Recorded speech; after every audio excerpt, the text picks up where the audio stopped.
Rasulullah Shallallahu Alaihi Wasallam menyampaikan, tidak ada satupun fitnah yang paling besar yang aku tinggalkan melebihi besarnya fitnah wanita.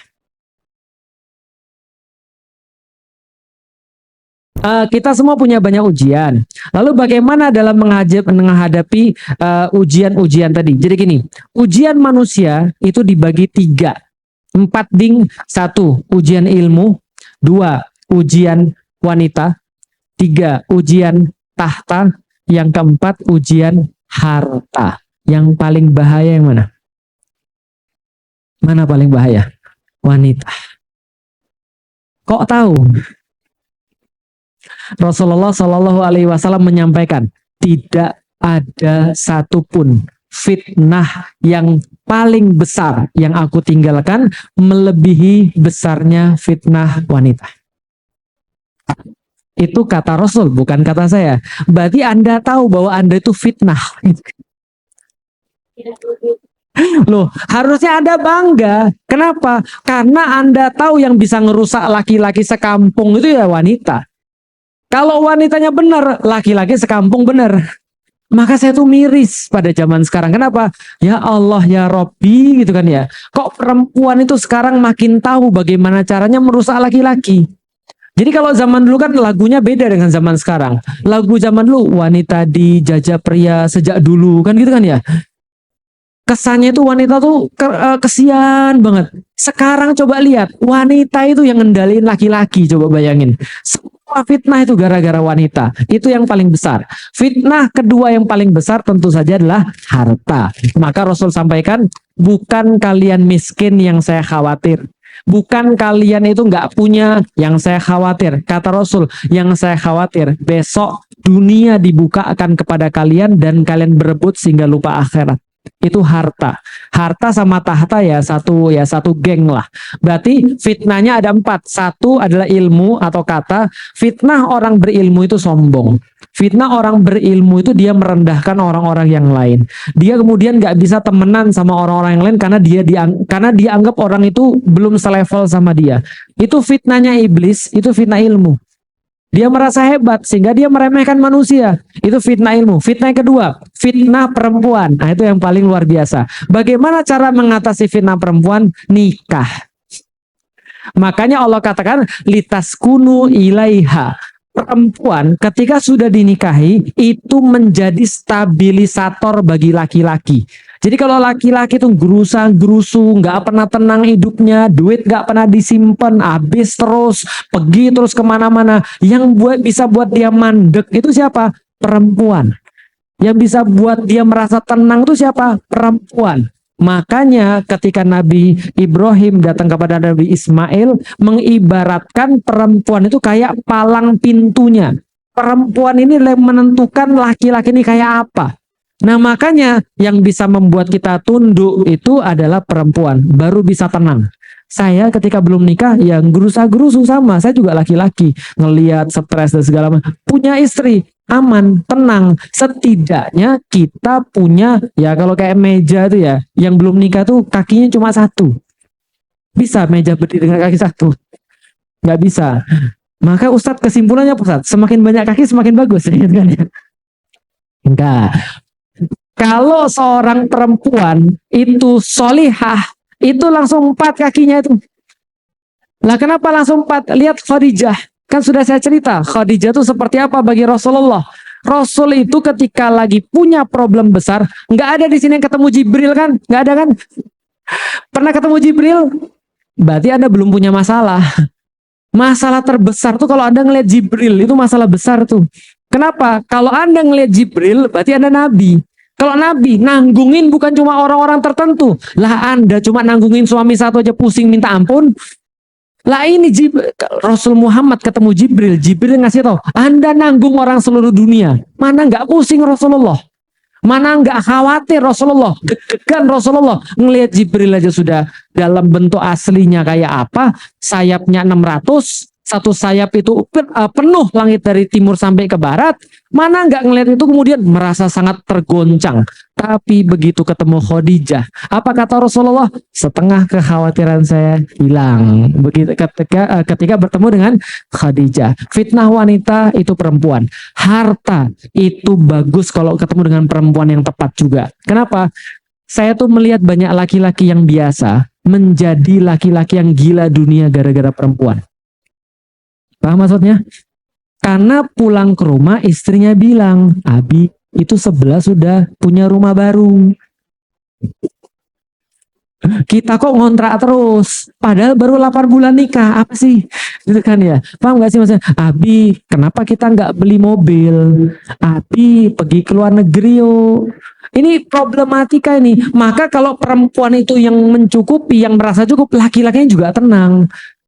Fatimah itu bilang gini sama Ali, kalau kamu pulang ke rumah, bawa harta haram, mendingan kamu gak usah bawa sama sekali.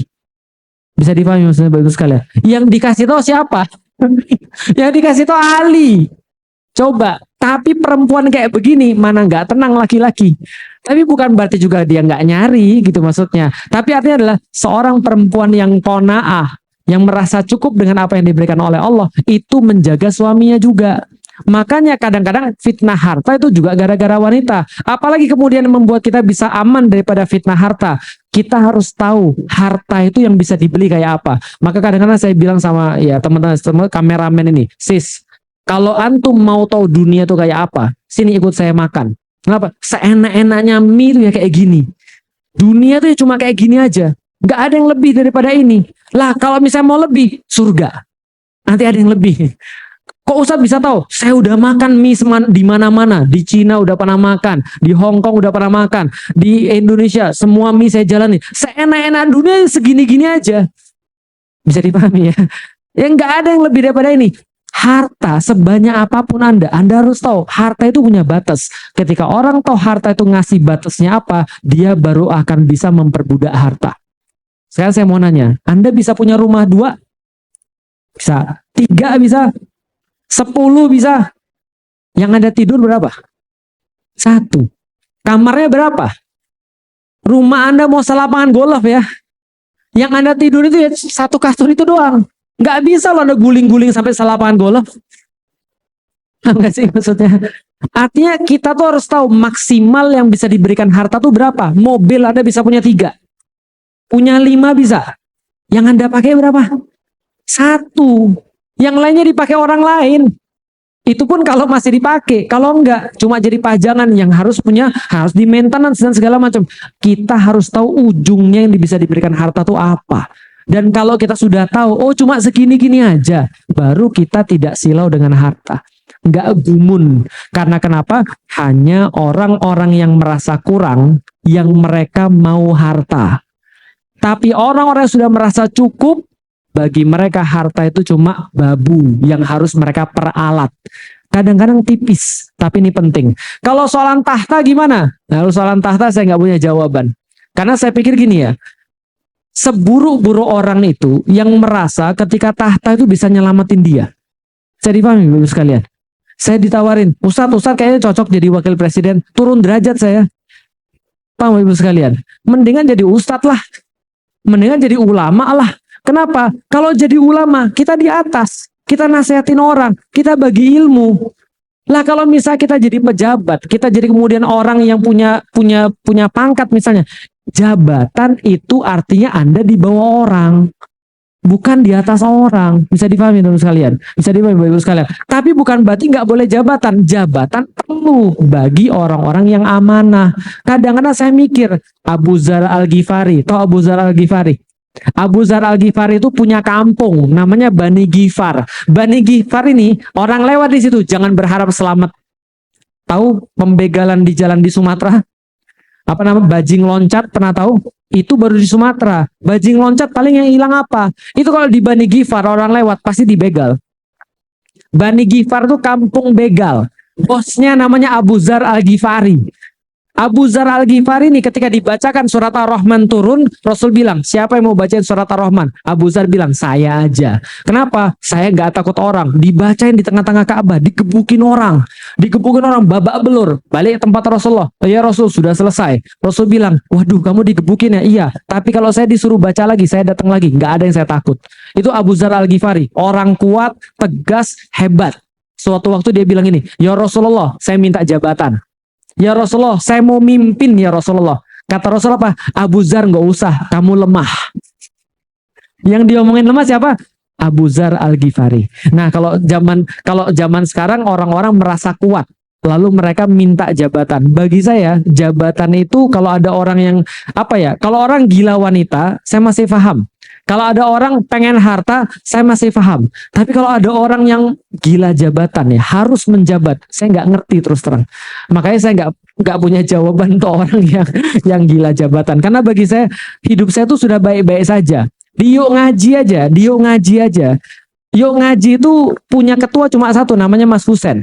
Saya diminta, mau gantiin Mas Husen? Gak usah, dia aja ketua seumur hidup. Kenapa? Hidup saya sudah nyaman. Hidup saya nggak mau ditambah-tambahin masalah. Jadi paham ya? Amanah itu masalah. Saya orang yang Saya orang yang tidak mau merepotkan diri sendiri. Makanya saya tidak mau amanah. Jadi jangankan disuruh jadi wakil presiden, jangan disuruh jadi presiden, suruh jadi ketua yuk ngaji, saya nggak mau. Oke, yang berikutnya. Tapi itu pilihan saya. Bukan berarti jabatan itu haram. Karena kenapa?